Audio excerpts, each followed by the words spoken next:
Thank you, Rajiv. A very good evening, ladies and gentlemen. It indeed is a difficult time that we have to come here like this and brief you. We could have done without this, but we had no choice. As the DGMO has detailed, the event was precipitated by the Dastardly Act at Pahalgaon. The sequence of events have already been detailed. We carefully selected the targets, and out of the 9 selected targets, the target systems that were given to the Indian Air Force were the notorious training camps at Bhavalpur and Muridke, these being further from the international boundary. Through critical target system analysis, we analyzed what was to be done to annihilate these targets and plan to engage these targets with precision air-to-surface guided munitions so as to avoid collateral damage. The modalities of planning process I will not go through at this instant. However, what I would like to show you is the results that we achieved through our targeted airstrikes. Could I have the second slide, please?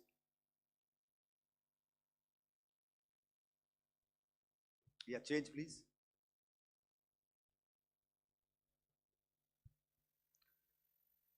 Okay. This is what the terror infra at Muridke looks like. If you see, north is as indicated, and to the right is east, where the international boundary lies. Could we have the next slide, please?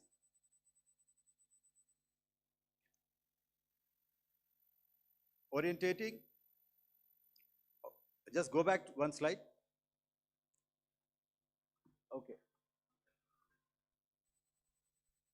Please have a look at this red building, the series of buildings out here, and this empty ground. Next. If you relate, the empty ground is here, and you see this is the first weapon that is impacting. This is the impact point number 1 on Muridke training camp with our precision guided weapon on early morning 7. Next, please. Keep your eyes glued for the second weapon coming in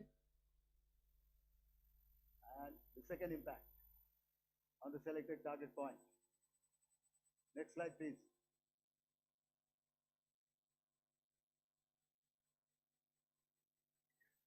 Third weapon, third impact. Continue. And fourth weapon, fourth impact. So through these targeted and precision targeting, we addressed the target at Muridke, which was the training infrastructure. Can you hear me? All right. Okay, I'll come closer to the mic. Now we go to the next target, which is the Bhavalpur training camp. Next slide, please. Okay, just wait. So the effect, if you see, the impact point, if I can point out, this is the impact point. The ammunition has gone through the roof and it has created a blast inside, the photographs of which you would have, all of you would have seen. And the red building, after that, there was this double-story building. It has been completely decimated by our precision targeting. Next, please. The target system, which was in the north, a series of buildings. I will show you how it looked. Next. Completely destroyed. by our precision targeting. Next. Now coming to Bhavalpur, this is the target complex that we are dealing with, a fairly large target complex. So we had to carefully choose the points that we needed to address, which were high value and which would meet our stated objectives of eliminating the terrorists. I would like to draw your attention to this red canopy, and in relation to that, I would cover the targets. One target system is a series of buildings here, other one here, and other one out here. Next slide, please. This is how it looked before, and this is how the building looked after the impact of the weapon. And orientation in relation to this red canopy, you can see here. Next, please. Before, next, and after. The roofs have completely collapsed. Next. This is the target system. Next. Precision targeting, and we have achieved our objectives here. Next. All right, so that was what we did on the 7th. Our objective was to address these two terrorist camps, and that we did with precision. And thereafter, we maintained a robust air defense posture, because remember, our objective was to target the terrorists and terrorist infrastructure, not any other infrastructure, not the Pakistani military, not the Pakistani any other infrastructure. So that is what we have maintained on the 7th of May. However, what we saw in the evening of 7th of May, we were saturated with a raid of Pakistani unmanned aerial vehicles and small drones. And these came in waves in our civilian areas, over our military installations, and all of them were successfully intercepted. Few of them did manage to land. However, there was not much damage that they did. And we have our robust counter-US hard kill and soft kill systems which did the job. However, the difference here was that we had targeted the terrorists. The adversary now has targeted our civilians and the military infrastructure. So it had to be responded to. So in a quick and calibrated response, that very night, we struck their radar installations at Lahore and close to Gujranwala, the LYT installation, to indicate to him that we are ready, yet we do not want to escalate. Our fight was with the terrorists and not with the Pakistani military establishment. Thank you.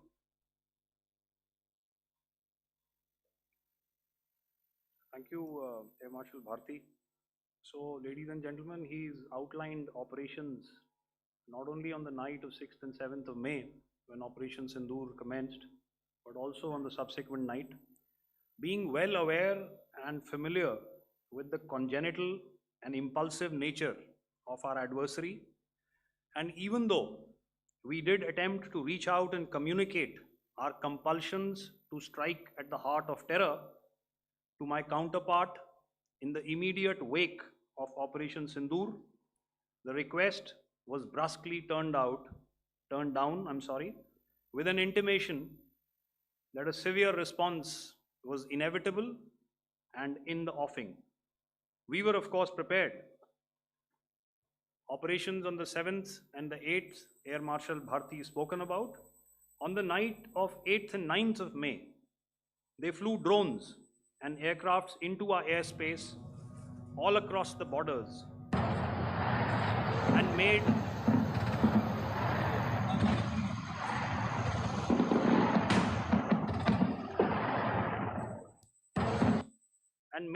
largely unsuccessful attempts to target numerous military infrastructure. Violations on the line of control by Pakistan also commenced yet again and precipitated into fierce arty engagements. The air operations on the night of 8th and 9th of May, I'll yet again request the DG Air Operations to cover.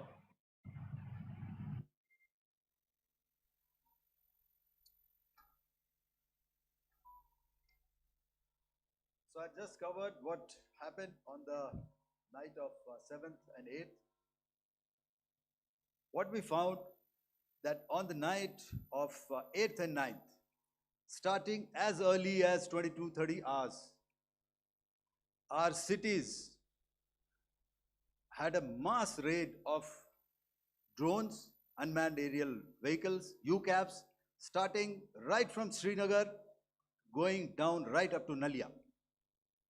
It was a mass raid in waves, and it was relentless. However, we were prepared, and our air defense preparedness ensured that there is no damage on ground or to any of the intended targets that the enemy might have planned for. The difference between 7th night and 8th night was that on 7th night, he sent in his Yeha class of UAVs.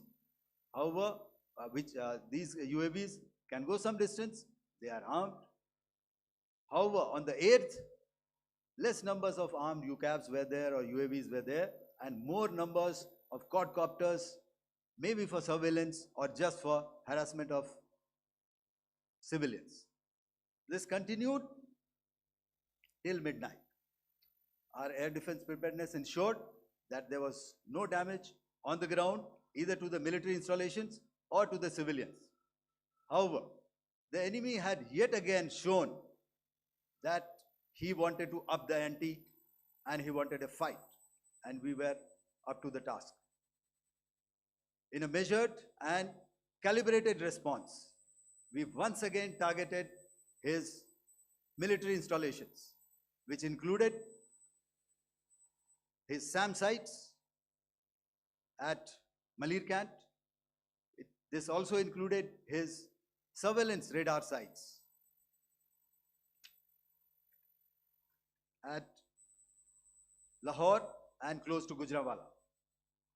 These were suitably addressed, and thereafter his drone attacks continued even till morning, which we countered, and during the daytime there was some respite. Here I would like to bring out another aspect. What we found was that while the drone attacks were being launched from somewhere close to Lahore, enemy had allowed his civilian aircraft to also continue to fly out of Lahore. Not only his own aircraft, but international passenger aircraft, which is quite insensitive, and we had to exercise extreme caution, even at the cost of some tactical disadvantage, to ensure that there is no damage to any of the civilian aircraft. And this was also brought out in our press briefing during the day. So I will now hand over to my colleague to cover the events of 9th onwards. On land, we also undertook certain measures such as deployment of air defense and electronic warfare assets to establish an integrated grid with the Indian Air Force, and I have seen and heard some of you wax eloquent about the benefits of such an architecture when it comes to negating and combating air intrusions. We also carried out deployment to include movement of our forces in the land, sea, and air domains. The night of the 9th and the 10th of May saw similar intrusions by drones and aircrafts, and this time there was a concerted effort to target airfields and some very, very important logistic installations, albeit yet again unsuccessful and denied gallantly and efficiently, I must say, by the integrated Indian Air Force and Indian Army Air Defense. We further strengthened our deployment and also initiated some pressure points to send a very clear and unambiguous message to the other side to desist from any misadventures on land. Some of the airfields and dumps saw repeated attacks in waves from the air. All were thwarted. The Pakistan Army has reported to have lost approximately 35 to 40 personnel in artillery and small arms firing on the line of control between the 7th and the 10th of May. What the other side had probably also not reckoned with was the speedy and precise turnaround and hit back by the Indian Air Force. And I will yet again ask Air Marshal Bharti to speak about these significant and game-changing strikes. I will thereafter request Vice Admiral Pramod, my colleague and Director General of Naval Operations, to tell us about some very telling naval maneuvers in the Arabian Sea that exerted pressure on the night of 9th and 10th of May. Over to you, sir. Commencing about 2000 hours, that is 8 p.m. local time, on 8th of May, several Pakistani unmanned aerial systems, drones, combat vehicles attacked multiple IF bases. These included Jammu, Udhampur, Pathankot, Amritsar, Bhatinda, Nal, Dalhousie, Thois, Jaisalmer, Uttarlai, Falodi, Nalia. These were almost simultaneous and they came in waves. All our AD guns and other systems were waiting for them.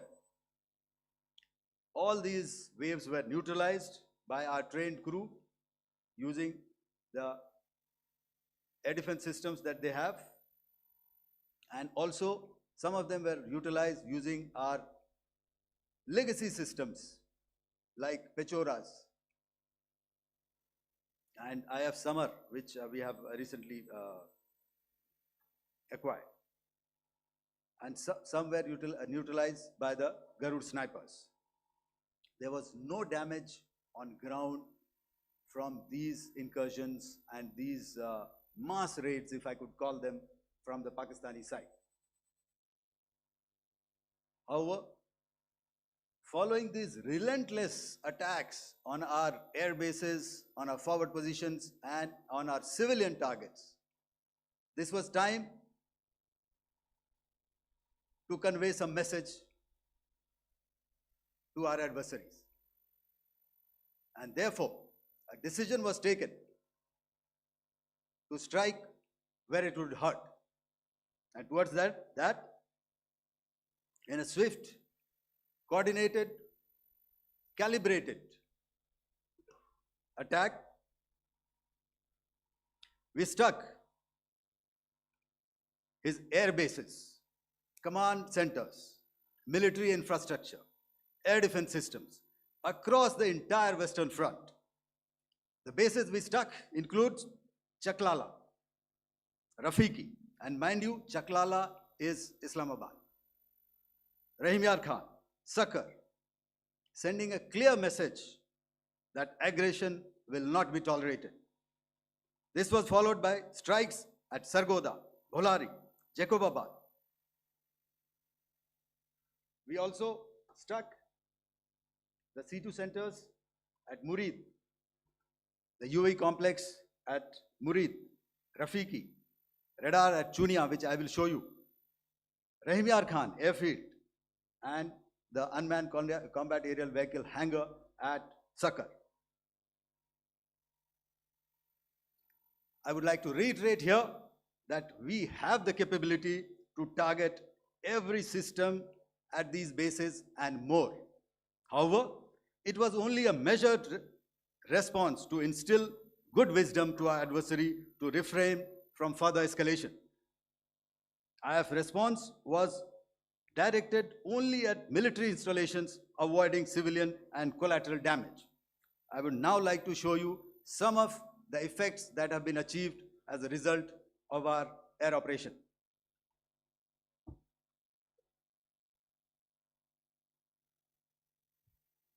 Here is the Pasrur air defense system, if you could see. Zoomed up view, this is the radar mounted on a high tower. And after the strike,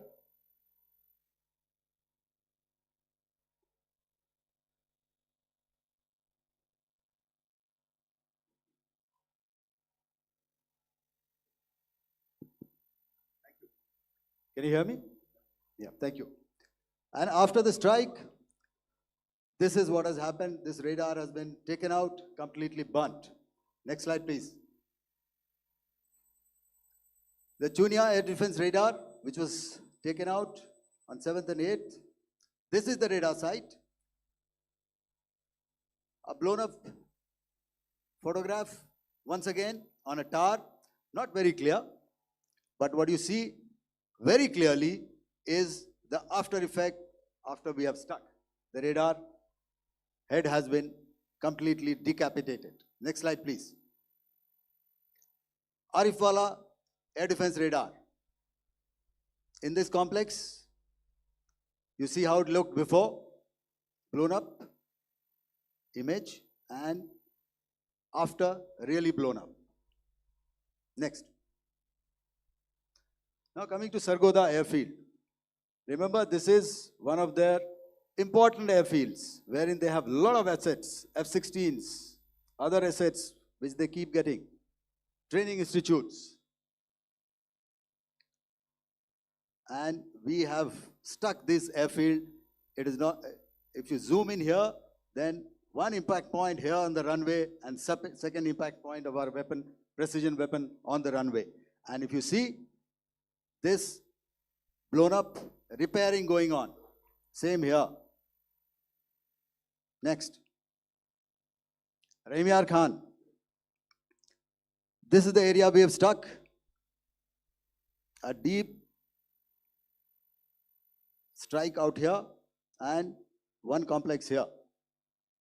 So this is how it looked before, and same, you see a big crater, another crater here, and this complex, after strike, neutralized.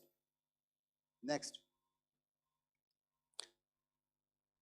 Chaklala Airfield, Noor Khan, once again a major air base, a lot of their logistic assets out here. This was the chosen complex that we intended to strike and convey a message. Next slide, please. This is how it looked before, and this is how it looked after our strike. Next. Sakar. We chose the radar site at Sakar. This is the radar site, and after it was struck, this is the aftermath, completely burnt out. Next, please. Aircraft shelter. This is how it looked before the strike, and this is how it looked after the strike. The roof of the buildings completely caved in and burnt. Next. Bolari Airfield, aircraft hangar. This is how it looked before, and this is how it looked after the precision strike. Next. Jacobabad, aircraft hangar, and this is how it looked after. Next.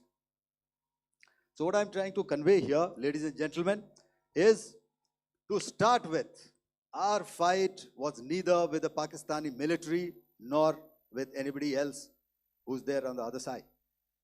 Our fight was with the terrorists. We neutralized the terrorists that we selected to be neutralized, and thereafter, we only maintained the air defense posture. However, we were relentlessly pounded by waves after waves, night after night, by his UCAVs, by his drones, and by his other unmanned aerial systems.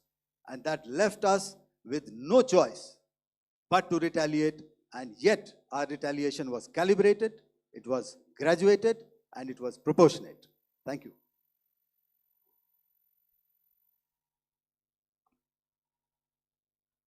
Good evening, ladies and gentlemen. In the aftermath of the cowardly attacks on innocent tourists at Pahalgam in Jammu and Kashmir by Pakistani-sponsored terrorists on 22nd April, the Indian Navy's Carrier Battle Group, surface forces, submarines, and aviation assets were immediately deployed at sea with full combat readiness in concert with the Joint Operation Plan of the Indian Defence Forces. You may be aware that we tested and refined tactics and procedures at sea during multiple weapon firings in the Arabian Sea within 96 hours of the terrorist attack. The aim was to revalidate our crew, armament, equipment, and platform readiness to deliver various ordnance on selected targets precisely.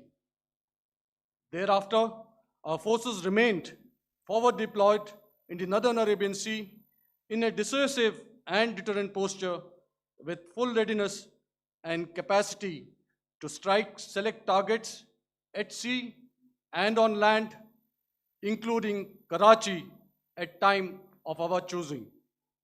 The forward deployment of the Indian Navy compelled Pakistani naval and air units to be in a defensive posture, mostly inside harbors or very close to the coast, which we monitored continuously. The Indian Navy maintained seamless maritime domain awareness throughout the duration and was entirely aware of the location and movement of Pakistani units. In effect, we had and continue to have good battle space transparency using our maritime domain awareness grid.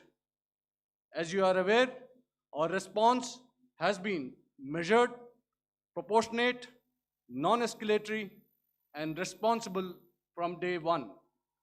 Accordingly, the calibrated approach considered all options, including the ability of the Indian Navy for offensive action from and at sea. As part of this escalation control mechanism, the application of force by the Navy was planned in a synchronized manner in coordination with the Army and Air Force, the highlight being teams from the three services working closely in an integrated manner. Along with the kinetic actions by the Indian Army and Indian Air Force, the overwhelming operational edge of Indian Navy at sea contributed towards Pakistan's urgent request for a ceasefire yesterday. As we speak, Indian Navy remains deployed at sea in a credible deterrent posture to respond decisively to any inimical action by Pakistan or Pakistan-based terrorists. Thank you. Samno Varna, Jai Hind. Now I'll hand over to Director General Military Operations for further proceedings. Ladies and gentlemen, on the 10th of May, in the morning, even as we were getting into a huddle to wargame the events of the previous night, a routine exercise, I received a message on hotline from my counterpart in Pakistan seeking my willingness to communicate. Since our initial aim was to strike at terror camps, and all our actions in the subsequent days were in response to the intrusions and violations by the Pakistan Air Force and its army, it was decided that I would indeed speak with my counterpart. You are already aware, I've seen it being covered on national television, that my communication with the Pak DGMO was conducted at 15:35 hours yesterday and resulted in cessation of cross-border firing and air intrusions by either side with effect from 1700 hours 10th of May, after he proposed that we cease hostilities. We also decided to further speak on the 12th of May, that's tomorrow, at 1200 hours, to discuss the modalities that would enable the longevity of this understanding. However, disappointingly, and must I add, expectedly, it took only a couple of hours for the Pakistan Army to violate these arrangements by cross-border and across the line of control firing, followed by drone intrusions across the expanse of the Western Front through last night and in the early hours of the morning today. These violations were responded to robustly and dealt with as they must be. We have earlier today sent another hotline message to my counterpart highlighting these violations of the understanding between the DGMOs on the 10th of May, and our firm and clear intent to respond to these fiercely and punitively, if repeated tonight, subsequently, or later. In this regard, I must inform all of you that the Chief of Army Staff has earlier today conducted a security review and has granted full authority to our army commanders for counter actions in the kinetic domain in case of any violation by Pakistan. In the end, I pay my solemn homage to my 5 fallen colleagues and brothers from the armed forces and civilians who have tragically lost their lives in Operation Sindoor. Our hearts go out to the bereaved families, and we express our solidarity to them in this lifetime and beyond, at this grave juncture in their lives. Their sacrifices shall always be remembered and spoken of in glowing terms by a grateful nation. We have thus far, ladies and gentlemen, exercised, and my colleague Pramod highlighted this, immense restraint, and our actions have been focused, measured, and non-escalatory. However, any threat to the sovereignty, territorial integrity, and safety of our citizens will be met with decisive force. Jai Hind. Okay, ladies and gentlemen, we are now open for questions. All right, now since I would not know all of you, I would expect you to please raise the placard or your hand, and once I indicate, I expect you to please give out your name and the media group that you belong to. Keep your questions short so that we can take as many questions as possible. Also, ladies and gentlemen, kindly bear in mind that confidential aspects may not be answered by the 3 DGMOs. Right. I got a lot of hands there. Let me start from the left. Left foot always in front when we start marching. So here we have to the left, okay, yeah, 238.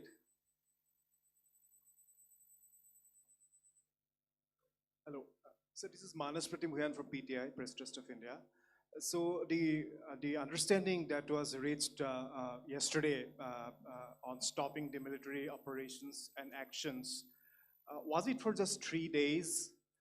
And what would be the cost escalation if there is violation of this understanding by the Pakistani side?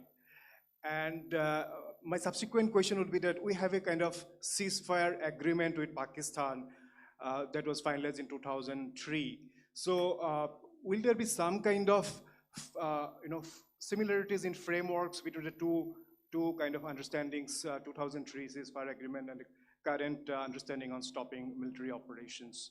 And again, what are the cost that will be incurring on Pakistan if Pakistan again resorts to this kind of terrorist activities, because we have made it very clear that the cost will be very high. So I would like to have your thoughts on it. Okay, so I'll answer the latter part of the question first. I also want to add that while the initial ceasefire agreement, as you correctly pointed out, is of the 2003 vintage, but I must remind you that in 2021, in the month of February, and this was then when the crisis in Eastern Ladakh was also on, the 2 DGMOs had spoken and arrived at a ceasefire understanding that lasted right up until this unfortunate attack at Pahalgam. Once our Foreign Secretary had announced the decisions of the CCS in the immediate wake of that attack, he had announced certain measures, And then, of course, Pakistan had in turn made its own announcements. Since then, there have been certain violations of this ceasefire understanding. And of course, after the 7th of May, like I pointed out during my statement, that there have been numerous violations on the line of control, especially, and of course, along the international boundary by the Pakistan Army and the Pakistan Air Force. This understanding that we spoke about yesterday, no, it was not for 3 days. It was first to stop aggressive and hostile activities immediately, let that order and direction settle down for about 36 hours, and thereafter discuss modalities, like I said, to ensure its longevity. That is tomorrow on the 12th of May. But unfortunately, we had a violation starting at approximately 1900 hours last night. And we've sent a communique, like I said, to the Pakistan Military Operations Directorate, and we will await what happens tonight. All right. I will. The cost escalation, I mean, I'll leave it to your best imagination. I've already said that the response will be fierce and punitive. Now, the right foot forward. Yeah.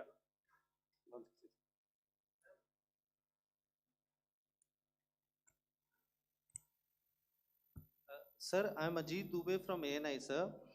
Sir, my question is that you talked about the loss of lives to the Pakistan army, that was around 35 to 40 kills secured by the Indian army. Sir, can you tell us what would be the total loss of life to the Pakistan army in both army and air force attacks, sir? And how good was the performance of the BrahMos, Scalp and the S-400 during the operations? And sir, since we have sir, just one No line, multiple questions, please. sir. All right. And since sir, we have achieved such a spectacular, we have made good achievements in this entire operation. Can we say that we have emerged victorious, or we have a big upper hand over the Pakistanis in this entire conflict? Thank you very much, sir. So I'll answer the question about the loss of lives on the other side. Of course, there are various means to ascertain that number. There is information from various agencies that come in. There are, of course, on the line of control, other ways to find out as to what has been the effect of what you are doing there in ceasefire violations. So therefore, I mentioned 35 to 40 on the line of control, and please remember that once Operation Sindoor was launched, the responses of the Pakistan Army were also on Indian Army or the Indian Armed Forces infrastructure. Let me put it that way. So that's why I did not cover casualties of the Pakistan Army, at least in the initial phases of battle, because those were not our targets. Our targets were terror-oriented, and of course later, once they launched air intrusions and air operations on our infrastructure, we've used heavier weapons, and of course there would have been casualties, but those are still being assessed. The effects of the weapons that you mentioned, I will request Air Marshal Bharti to apprise all of you about those. Good evening, Mr. Ajit. How are you? Ajit, okay, the meeting after some time. I never mentioned about any of the weapons that we used. Check. Okay. What I was saying, that I never mentioned of any of the weapons, the caliber that we used. All right, so we'll leave it at that. Those are matters of operational details which I would not like to go into. But suffice to say that whatever methods and whatever means we have chosen, it had the desired effects on the enemy targets. How many casualties? How many injuries? Well, to start with, our aim was not to inflict casualties, but in case there have been, it is for them to count. Our job is to hit the target, not to count the body bags. And the last part of your question, I wonder if you read out the tweet on ADGPI at midnight once we'd done what we had to in Operation Sindoor. And that's credit to my friend here on the left. Justice has been served, Ajit. That is all that I will say. Ajit, no, I'll request you to, refrain putting words into his mouth. All right. Yeah, I'll come back to the left. 147. Sorry, 47. No, 47. Did I see it here or? Yeah. Good I evening, saw it there. gentlemen. Sorry, 147, I saw it there. Sorry. Yeah, since I've already said 147, start please. Hi, sir. Good evening. This is Shivam Patel from Reuters News Agency. Thank you for giving me the opportunity. My question, sir, is how many military targets did Indian Armed Forces strike in Pakistan in response to the attacks from Pakistan? How were these targets selected? And how many troop casualties have been there in total on both sides, if you give details? Thank you. I'm sorry, where are you? I haven't Yeah, spotted his. he's to the Yeah, right. okay. Can you just repeat that for me, please? Sure, sir. So my name is Shivam Patel. I'm from Reuters News Agency. My question is, how many military targets in total did the Indian Armed Forces strike in Pakistan in response to the attack from Pakistan? How were these targets selected? And how many troop casualties have been there on both sides, if you can? So you're speaking of the targets that I mentioned in the wake of the attack at Pahalgam, right?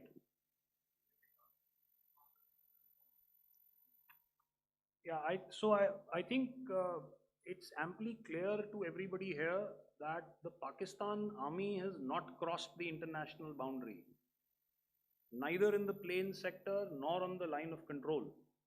So the intrusions have been in the air. There have been certain attempts on the line of control when ceasefire violations have been on to try and infiltrate and carry out and perpetrate activities that we are all very well familiar with.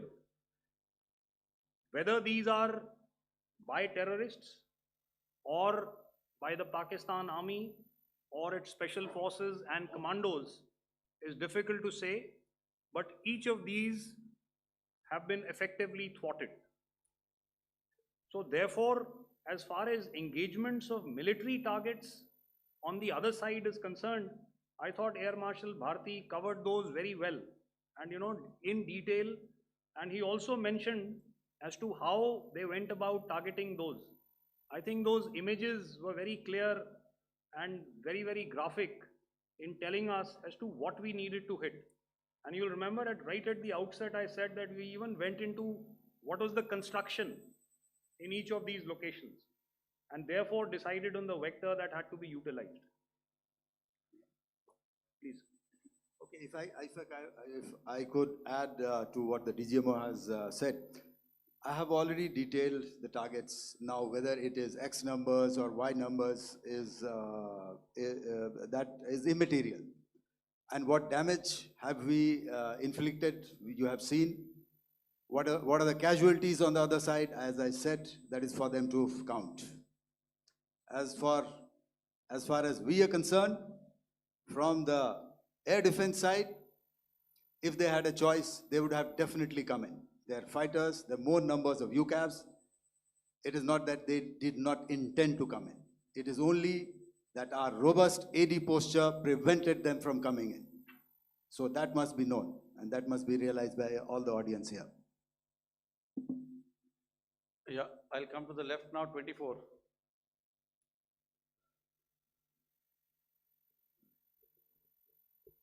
Good evening, sir. This is Anvesh Rath from Z. Sir, I wanted to know on the first briefing, which was done by FS and two representatives from Air Force and Army, you showed a list where there was 21 places in that list. You have stuck 9. are more operations going to be held? Is Operation Sindoor still on? And the second question, thank you, sir. Thank you so much. And also, I Thank- want to congratulate all three of you for a fantastic operation that you guys have done. Thank you so much. Thank you so much for that one question. Yeah. Sir, the question. Unfortunately, Rath, is that your name? I'm sorry. You know, as far as operational details are concerned, I am not in a position to share those right now. But I think I'll take a cue from Pramod. You know, he said towards the end that the Indian Navy is still in a posture that is deterrent.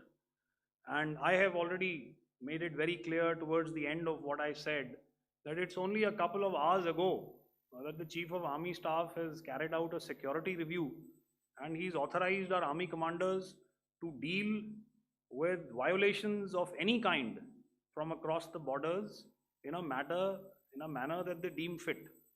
So again, to reiterate, the response will be fierce and it will be punitive.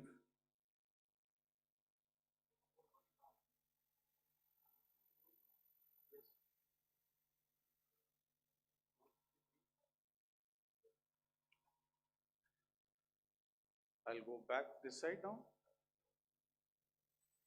Yeah, 255. She said middle wale kya karenge? So 255. Oh, sorry. Good evening, sir. Yeah, 250. I'm Shailesh from National Defense. Please allow me, first of all, to pay my gratitude for protecting us Indians. Thank you very much. Sir, since the enemy has been talking about taking down our aerial platforms, it would be deemed fit in case we can reveal that we have taken down their fighter jets. What could be the number? Though you said that they may be not good to reveal the platforms, but since this has come from various quarters in Pakistan, so I believe that we need to answer, in case if you can, sir, if you may allow. The question is for me? Yes, sir. Okay, and if I get it right, you want to know how many of their planes we have downed? Yes, sir. Yes, sir. All right. See, as I said, their planes were prevented from coming inside our border. All right. So we do not have the wreckage with us, but definitely we have downed a few planes. Numbers, we would not like to hazard a guess out here. Okay. I have the numbers, okay, and we are getting into the technical details of it to establish it.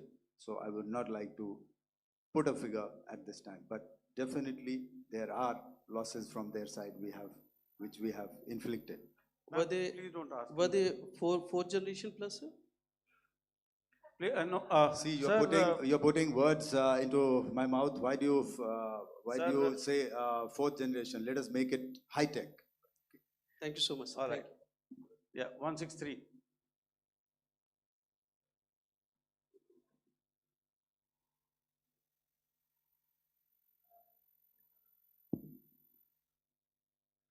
Sir मैं मंजीत नेगी हूँ आज तक से। मेरा सवाल ये है कि इस पूरे ऑपरेशन में जो आतंकी ठिकानों को निशाना बनाया गया, क्या नंबर्स कुछ बता सकते हैं कितने आतंकी मारे गए? कुछ नाम सरकार मतलब कुछ नाम मीडिया में आए भी हैं जो बड़े उसके मास्टरमाइंड थे। और एक सवाल जो आज एयरफोर्स ने भी एक ट्वीट किया कि ऑपरेशन सिंदूर अभी जारी है और सरकार की तरफ से भी कहा गया। और पिछली बार जब विदेश मंत्रालय की प्रेस कॉन्फ्रेंस पहली हुई थी उसमें वो लिस्ट दिखाई गई थी कि 21 टेरर कैंप आइडेंटिफाई किए गए हैं। तो क्या जो बाकी बचे हुए टेरर कैंप उन पर भी कार्रवाई होगी? और एक नंबर अगर आप बता पाएं कितने टेररिस्ट मारे गए? Manjeet ji, 3 questions. The third one has just been asked here before. So 21 this thing. So I'll request the first two to be answered so that we have more number of people who can ask. Manjeet, जब मैंने statement दिया तो मैंने शुरू में ही कहा कि जैसे ही ऑपरेशन सिंदूर कॉन्सेप्चुअलाइज हुआ तो हमारा जो पीछे की कार्रवाई होती है स्पेड वर्क और टारगेट्स को आइडेंटिफाई और एनालाइज करने की कार्रवाई शुरू हो गई थी। मैंने जब स्टेटमेंट दिया तो मैंने बताया कि बहुत सारे थे, हमने 21 दिखाए होंगे और भी हैं, लेकिन वो लिस्ट फिल्टर करते करते 21 तक पहुंची। अब क्या आगे एंगेज किए जाएंगे? अगर ज़रूरत पड़ेगी तो ज़रूर एंगेज किए जाएंगे, लेकिन मैंने बताया कि इस समय जो इंट एजेंसीज ने हमें बताया कि फलाने कैंप में प्रेजेंस है, हमने उनको एंगेज किया। कुछ नाम मैंने लिए, कुछ नाम अभी पुख्ता किए जा रहे हैं। मैंने आपको बताया कि जो इंट एजेंसीज ने अभी तक असेसमेंट किया है, उसमें उन्होंने कहा है कि तकरीबन 100 से ज़्यादा मारे गए हैं। और एक आज आपने तस्वीर भी देखी कि काफ़ी प्रोमिनेंट जो फ्यूनरल था, काफ़ी प्रोमिनेंट एक जो हस्ती हैं वो ऑर्गेनाइज कर रहे थे, और उस फ्यूनरल में और कौन कौन लोग अटेंड कर रहे थे वो तो आपने देखा ही। तो आप लोग सब समझदार हैं, और मुझे ये कहने की ज़रूरत नहीं है कि इन लोगों को कहाँ से सपोर्ट मिल रहा है। अगर नहीं मिल रहा होता तो ऑपरेशन सिंदूर नहीं होता, तो उसी की वजह से है ये ऑपरेशन। तो मेरे ख्याल से मैंने आपके सारे सवालों का जवाब दे दिया। Ma'am. Sir, next is from 17. Sir, मेरा नाम अंजू निर्वाण है, TV9 भारतवर्ष से। सर, मेरा सवाल ये है कि ऑपरेशन सिंदूर में हमारी जो इंडियन नेवी है उसके बारे में सर थोड़ा सा बताएं कि किस तरह की उसकी भूमिका रही, क्योंकि हमने इस दौरान सर देखा कि बहुत सारी स्पेकुलेशन भी रही और ये बोला गया कि कराची तक हमारी नेवी ने ऑपरेशन किया है। तो सर इस पे थोड़ी सी क्लैरिटी चाहिए। और सर हमने कौन कौन से फाइटर एयरक्राफ्ट डाउन किए हैं, अगर उसका भी थोड़ा सा क्लैरिटी मिल जाए तो अच्छा रहेगा। तो मैं आपका पहले सवाल का जवाब दूंगा। I will make few sentences and leave it for your imagination.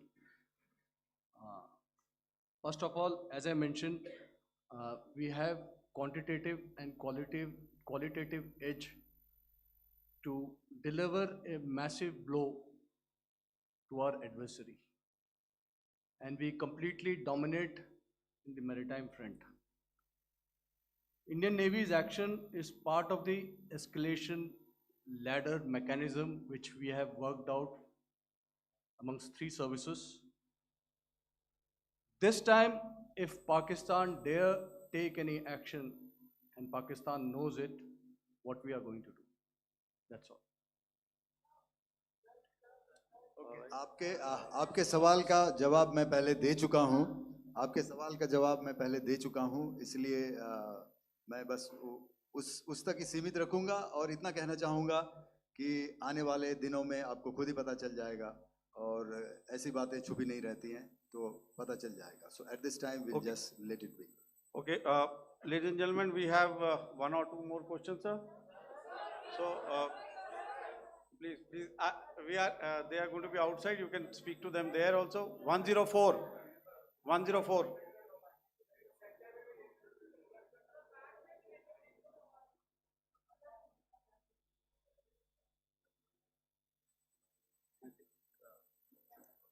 Yeah, ask, sir. Sir, Dinakar with the Hindu newspaper. Are you surprised that you got this question? No, sir. Just look. Sir, can you give a number of assets we lost, because there's been a lot of speculation going on, international media writing a lot of things about our platforms, including Rafales. I mean, Pakistan claiming that Rafale has been downed, etc. Can you put that question to rest and clarify on that? I guess that question is for me. All right, I'm happy that you've asked this question. You know, we are in a combat scenario, and losses are a part of combat.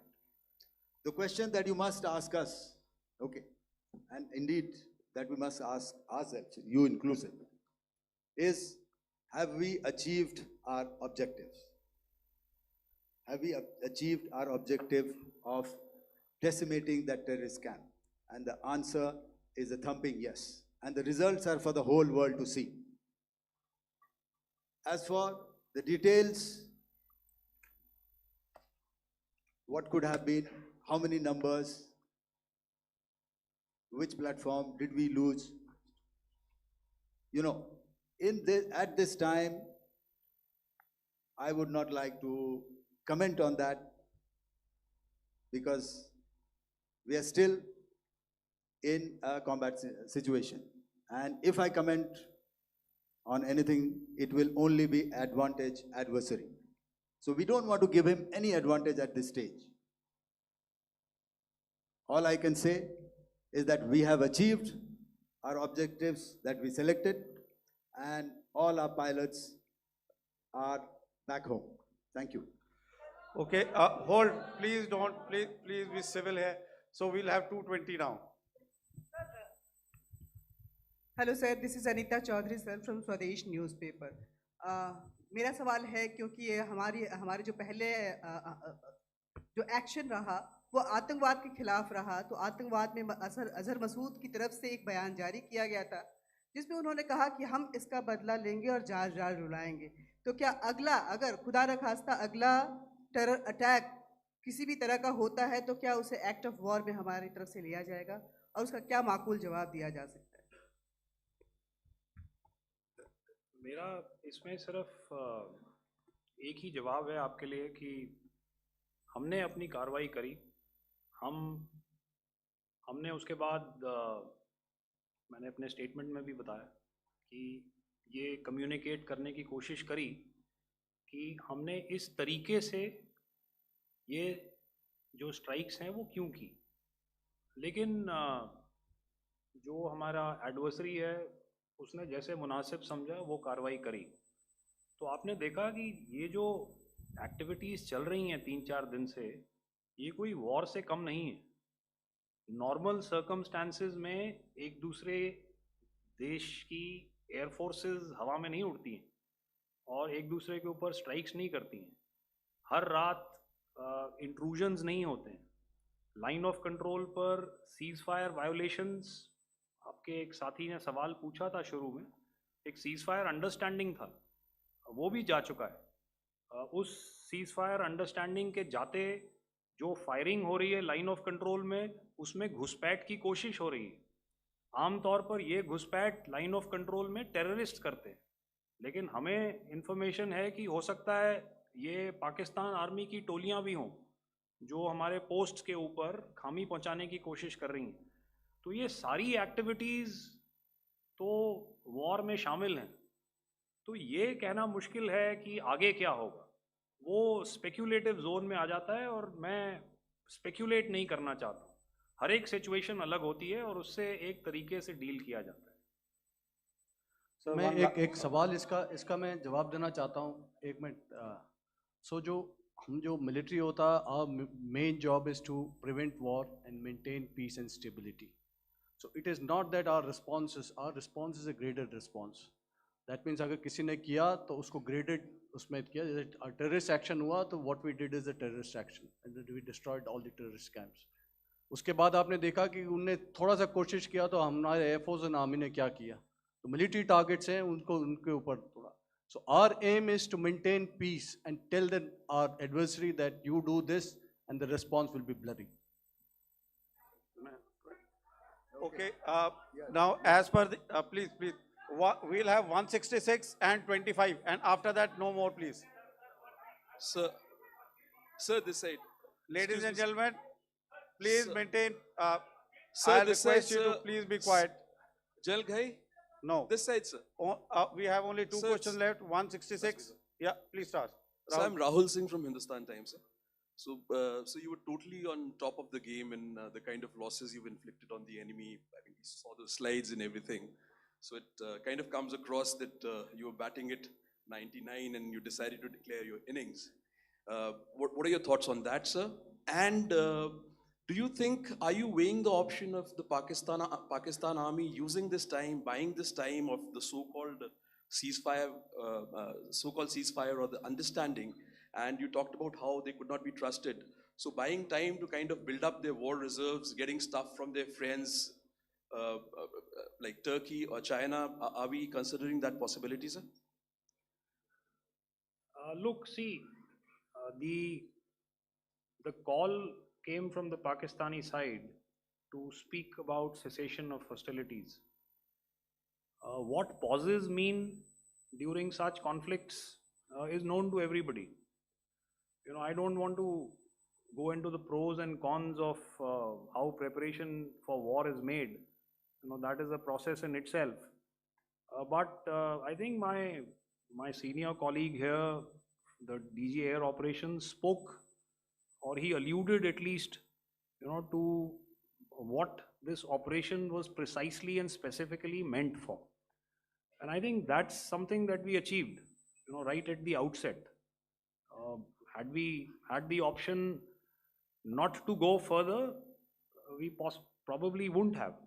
But we've been compelled to be in this situation. And as you've seen, the armed forces of India, and you've got the three Director Generals sitting here, we are always prepared to face any eventuality. And like I said, that's for the sovereignty, the territorial integrity, and the safety of our citizens. So whatever has to be done will be done. I'm not so concerned about what Pakistan will do in this time. I'm only concerned about what we will do. We have a roadmap and a plan, and we will follow it diligently, and we will follow it to the T. That's the contention that I want to make here today. Ma'am, please. Okay, the last question, and ma'am, 25, she's been asking since Sir. the first one. Sir, I'm Nandita. Sir, She's not asking a question. Sir, I'm Nandita Dagar, DAGAR from DD News and DD India. Sir, I wanted to ask you that my question is to General Ghai. Sir, you spoke to your counterpart yesterday and the Pakistani counterpart. Sir, what is the Indian Army's assessment that despite that agreement, that talk that you had, despite that agreement coming into effect at 1700 hours yesterday, why did they violate it? And number two, yesterday at the joint Defense Ministry and Foreign Ministry briefing, Wing Commander Vyomika Singh and Colonel Sophia Qureshi had told us that we have cited the Pakistani troops amassing at the borders and at the LOC. Sir, has that situation changed? Have they withdrawn? And sir, if in case, despite now there is a lull, of course, but if tonight again, if the enemy again carries out shelling and aerial intrusions through drones, what is going to be our response, sir? Thank you. So without outlining the specifics of that response, I've already made it clear that there will be a response, and it will be fierce and it will be punitive. Why the Pakistan Army chose the option of violating the understanding that was arrived at earlier yesterday, I think that's a question that we best answered by the Pakistan DGMO. I wouldn't be able to give you that. But in situations such as these, and if you go back into any conflict, sometimes these understandings take time to fructify and manifest on ground. But without getting into the reasons, it is our mandate to be prepared at all times, and that we were. It's not as if because there was an understanding we weren't prepared. I must tell you that the armed forces were on a very, very high alert, and they continue to be in that state even as we speak.